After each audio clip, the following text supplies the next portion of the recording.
Con las herramientas de la estática, calculamos numéricamente sus esfuerzos internos, en este caso será únicamente un esfuerzo normal porque se trata de un reticulado. Definimos como resistencia requerida a los esfuerzos a los que la barra estará sometida durante su vida útil. Es fácil comprender que el esfuerzo máximo al que estará sometida debe ser menor o como máximo igual a aquel que es capaz de resistir, o sea, a su resistencia real o resistencia verdadera. Es importante destacar que la resistencia requerida y la resistencia real son dos variables estadísticamente independientes.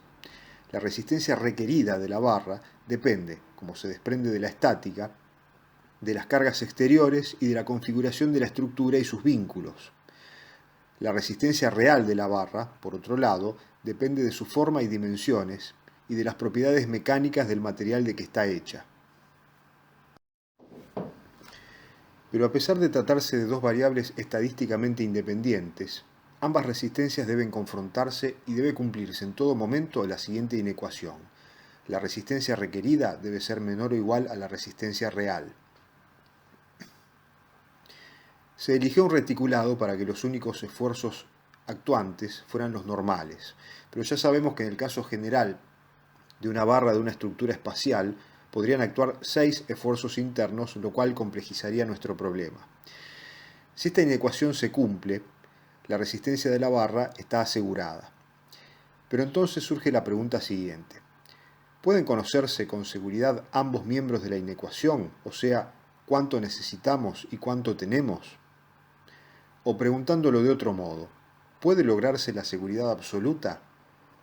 La respuesta a ambas preguntas es negativa. Ninguno de los dos miembros de la inecuación puede conocerse con total seguridad. Entonces, por más minucioso que sea nuestro análisis, las probabilidades de falla podrán reducirse, pero no eliminarse, ya que siempre habrá incertidumbres insalvables. Incertidumbres relativas a las acciones exteriores. Este punto fue detalladamente analizado en la estática. Incertidumbres relativas al funcionamiento de la estructura. Ni siquiera para las estructuras más simples, las piezas individuales, los métodos de cálculo son exactos, mucho menos para estructuras complejas. La respuesta de un edificio a la presión del viento, las oscilaciones de un puente, el análisis de vibraciones de un casco de barco o multitud de otros problemas estructurales son cuestiones que, aun con todos los conocimientos y herramientas disponibles en la actualidad, dejan numerosos interrogantes. En sus respectivos modelos de cálculo se introducen hipótesis simplificativas, algunas ciertamente muy groseras ya que la investigación no ha avanzado lo suficiente. Y hasta aquí solo estamos hablando de insuficiencia en el análisis del modelo. A ello sumemos el hecho de que el modelo puede estar mal elegido. Diferencias entre la geometría empleada en el cálculo y la de la estructura real. Esto sucede, por ejemplo, cuando las geometrías de catálogo, empleadas para el cálculo, difieren de las que luego son provistas por el fabricante de perfiles metálicos, de barras de acero para hormigón, de piezas de hormigón armado prefabricado o dimensiones de los cordones de soldadura. Inicialmente uno estaría tentado de pensar que si se emplean en la estructura real secciones mayores que las previstas en el cálculo, no debería haber ningún inconveniente. Pero he aquí que el peso propio aumenta con el aumento de las secciones y eso puede ser perjudicial. Incluso puede suceder que secciones más resistentes que lo previsto alteren desfavorablemente el comportamiento de la estructura en su conjunto. Por ello es que la geometría empleada en el cálculo debe reflejar lo más fielmente posible la geometría de la estructura real. Diferencias en las propiedades de los materiales y de la estructura real respecto de las propiedades previstas en el cálculo. Incluso en procesos industriales tan estandarizados y controlados como la fabricación de perfiles metálicos, se presentan fluctuaciones en las propiedades mecánicas de los productos. Mucho mayor es la dispersión de resultados en pruebas de hormigón, incluso cuando las diferentes probetas fueron moldeadas con los mismos recaudos y materiales y curadas con el mismo esmero. En materiales naturales como la piedra o la madera, donde la intervención del hombre es escasa o nula, la dispersión de resultados es mucho mayor. Degradación de las propiedades de las piezas en el tiempo, lo cual modifica las dimensiones y o las propiedades de los materiales. Un claro ejemplo es la oxidación del acero, que disminuye las secciones útiles y además transforma el hierro en óxido de hierro de propiedades marcadamente distintas. Errores constructivos de la más variada índole,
podemos establecer que las incertidumbres 1, 2 y 6 van a afectar a la resistencia requerida y las 3, 4, 5 y 6 a la resistencia real. Habiendo incertidumbres a ambos lados de la inecuación, entonces a ambos lados deben tomarse recaudos. Volvamos a nuestro ejemplo. Para ponderar las incertidumbres relativas a la resistencia requerida, vamos a aumentar con un coeficiente de mayoración de cargas gamma, mayor que la unidad, el valor de esfuerzo normal que se obtuvo teóricamente mediante el análisis estructural. Entonces va a ser la resistencia requerida a adoptar igual a gamma por la resistencia requerida calculada. Luego veremos que puede ser más práctico incrementar las acciones exteriores que las resistencias requeridas calculadas por análisis de la estructura. Pero inmediatamente después de introducir el concepto de coeficiente de mayoración gamma, que debe ser mayor que la unidad, surge la pregunta, ¿cuánto mayor? Si gamma es igual a 1,05, o sea que las acciones se incrementan un 5%, es poca la seguridad adicional que obtenemos.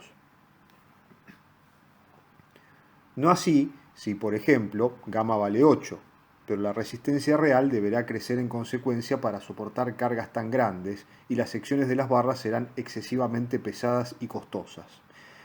En adelante, para simplificar, vamos a llamar resistencia requerida a la resistencia requerida a adoptar, o sea, aquella que ya tiene en cuenta la mayoración por incertidumbres. Ahora estudiemos el otro lado de la inecuación. La única forma de determinar la resistencia real de una pieza es mediante un ensayo, que debería ser un ensayo de tracción si nuestra barra, en la estructura real, estará traccionada. Como vimos anteriormente, la medición de la resistencia a tracción demanda la rotura de la barra de ensayo, que luego no podríamos emplear en nuestra estructura real justamente porque la rompimos. Entonces, en lugar de la resistencia real, se considera la resistencia nominal o resistencia teórica. Esta resistencia nominal depende de las características geométricas de la barra y mecánicas del material. Y así como las incertidumbres nos llevaban a afectar las cargas o los esfuerzos internos con un coeficiente gamma, también nos obligan a afectar las resistencias con un coeficiente que vamos a denominar phi. Pero así como la seguridad se lograba incrementando las cargas, también se logra disminuyendo las resistencias, por lo que phi deberá ser menor a 1. Finalmente, definimos la resistencia de diseño como la resistencia nominal o teórica afectada por el coeficiente de minoración de resistencia.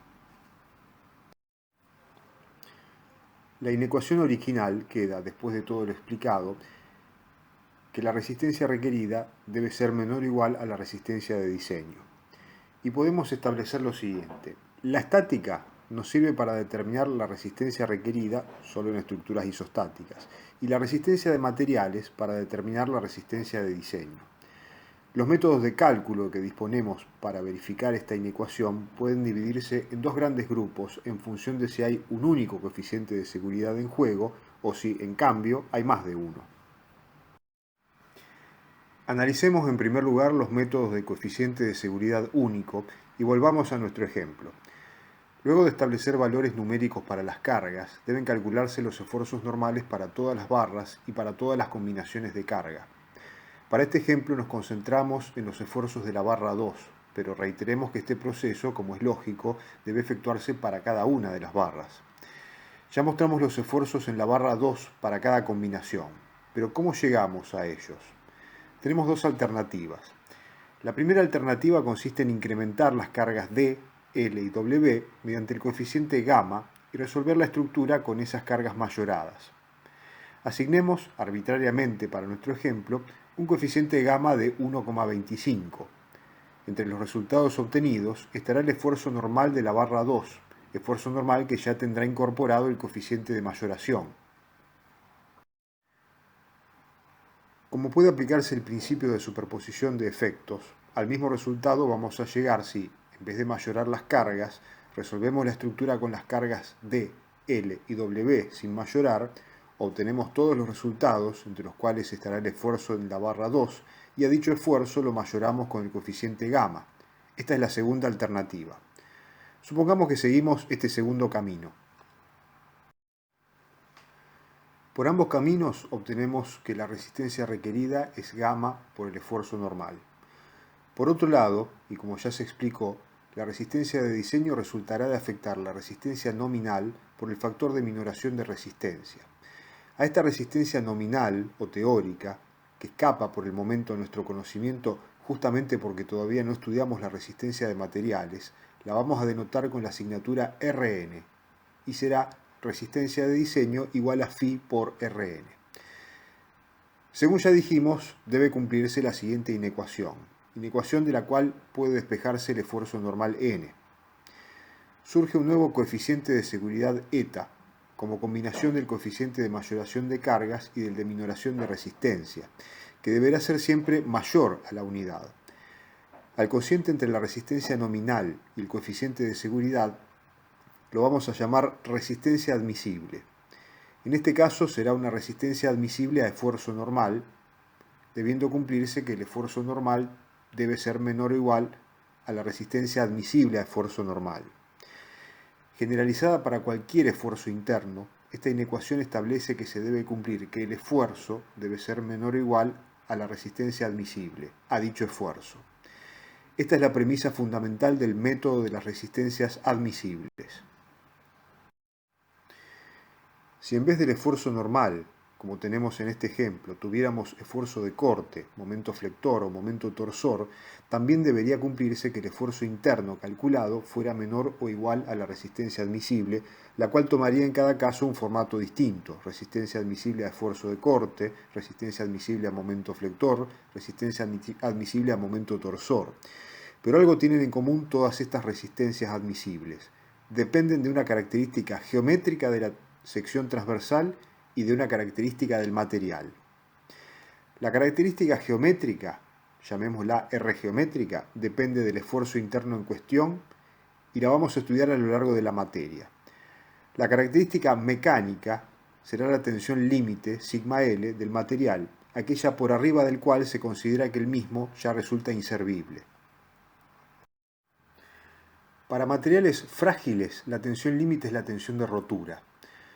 Para materiales dúctiles, la tensión límite es la tensión de fluencia, porque se establece el criterio de que no haya deformaciones remanentes cuando se retira la carga, aunque, como ya se dijo, en determinadas circunstancias podrían admitirse pequeñas incursiones en el rango inelástico. Entonces resulta la siguiente inecuación. Acá cabe un comentario respecto a ciertos materiales dúctiles, como los aceros aleados o duros, que tienen un contenido de carbono más elevado que los dulces, o algunas aleaciones de aluminio. Estos materiales no presentan un punto de fluencia definido, y sin embargo, como acabamos de ver, ese punto es necesario por cuanto puede considerarse la frontera entre el comportamiento seguro y el comportamiento inseguro de un material dúctil. Entonces, ¿qué hacer cuando el material no posee este punto? Se lo establece por convención, según el ya estudiado método del corrimiento que brinda la tensión de fluencia convencional.